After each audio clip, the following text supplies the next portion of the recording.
They called it the Invincible Armada, but nature and strategy would challenge that name in ways no one could have predicted.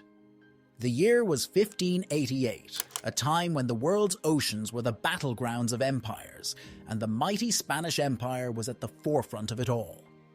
Under the rule of the ambitious King Philip II, Spain had grown in power and influence, its territories spanning continents.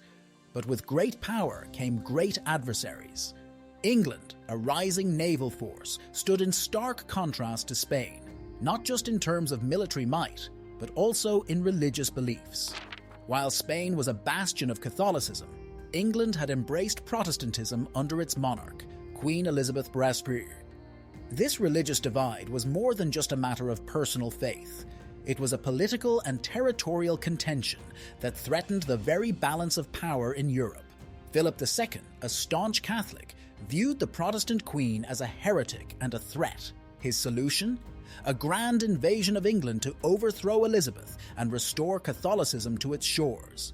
And so, the Armada was born, a fleet of 130 formidable ships. It was the pride of the Spanish Navy, carrying with it not just soldiers and weapons, but the very hopes and dreams of a nation. As the Armada set sail, the English coast was abuzz with anticipation. News of the impending invasion had reached English shores, and preparations were in full swing. The English Navy, under the leadership of naval legends like Sir Francis Drake and Lord Howard of Effingham, was gearing up for a confrontation. Though their fleet was smaller in number, it had an advantage that the Spanish did not: speed and maneuverability. The English had another trick up their sleeve: the use of fire ships. These were vessels deliberately set ablaze and sent towards the anchored Spanish ships. It was a tactic as psychological as it was physical. The sight of flaming ships approaching caused panic among the Spanish sailors. Orders were shouted, anchors were hastily lifted, and in the ensuing chaos, the once formidable formation of the Armada was broken. The Invincible Fleet, a name that once evoked fear and respect, was now scattered, vulnerable, and facing an enemy that had seized the initiative.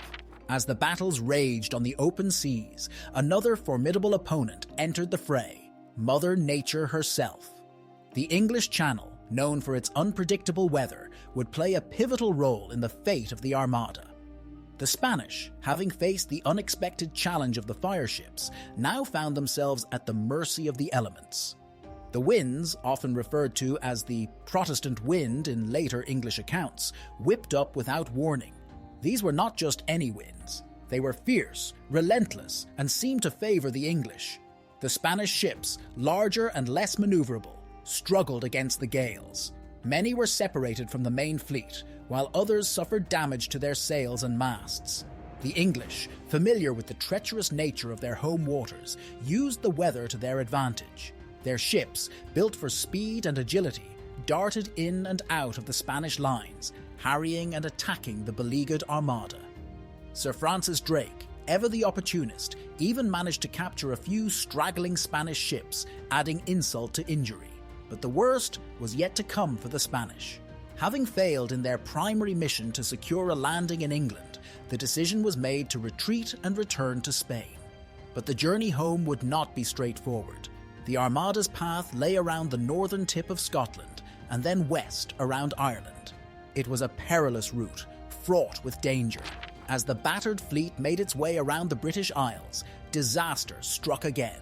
The rocky coasts of Ireland, combined with more storms, claimed many Spanish ships. Those sailors who survived the wrecks faced another challenge: hostile locals. Many were captured, killed, or left to the elements. The Invincible Armada, which had set out with such hope and determination, was now a shadow of its former self. Of the 130 ships that had embarked on the mission, only a fraction returned to Spanish ports. The rest lay scattered across the ocean floor or wrecked on foreign shores. The defeat of the Spanish Armada was not just a military setback. It was a blow to the pride and prestige of the Spanish Empire. King Philip II, who had envisioned a swift and decisive victory, was left to grapple with the reality of a monumental failure. The financial cost of the expedition was staggering, plunging Spain into economic difficulties that would linger for years. But in England, the mood was jubilant. The underdog had triumphed against a superpower. Streets were filled with celebrations, and Queen Elizabeth Bermont, ever the astute leader, used the victory as a propaganda tool.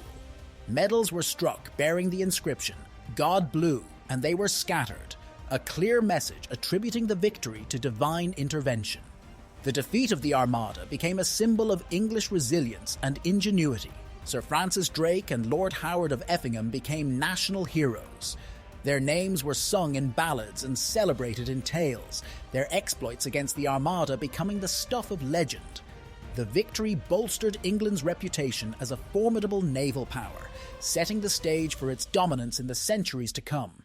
The geopolitical landscape of Europe also shifted. The balance of power began to tilt in favor of England and its allies. The defeat of the Armada marked the beginning of the decline of the Spanish Empire, while England, with its newfound confidence, set its sights on overseas exploration and colonization.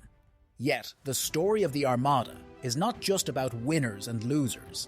It's a tale of human ambition, bravery, and the unpredictable nature of warfare.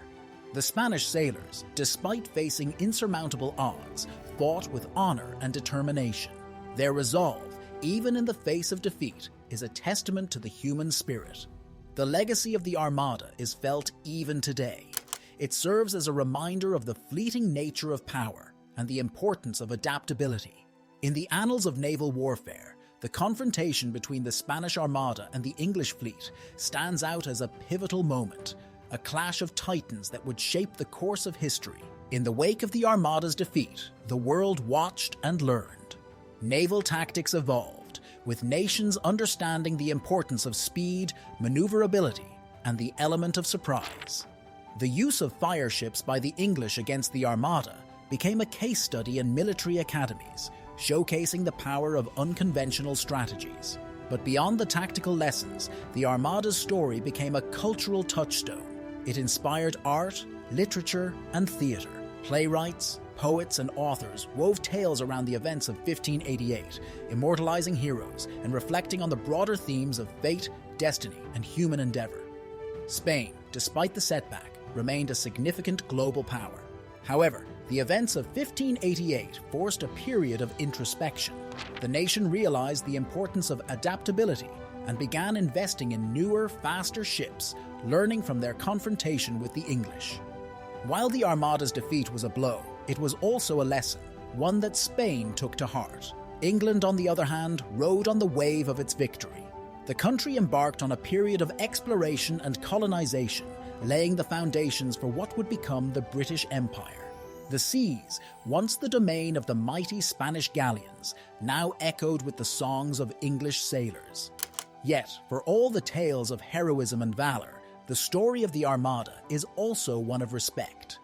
Despite being adversaries, there was mutual admiration between the Spanish and English sailors. Captured sailors were often treated with kindness and respect, a testament to the chivalry of the age. As years turned into decades and then centuries, the events of 1588 took on an almost mythic quality. Schools taught the tale, with children reenacting the battles on playgrounds. Historians debated the finer points, and tourists flocked to see relics and artifacts from the fateful confrontation. In the end, the story of the Spanish Armada is not just about ships, cannons, and battles. It's a story about people, their dreams, ambitions, fears, and hopes. It's a reminder that history is made not just by kings and queens, but by the countless individuals who, in the face of adversity, rise to the challenge and leave an indelible mark on the sands of time.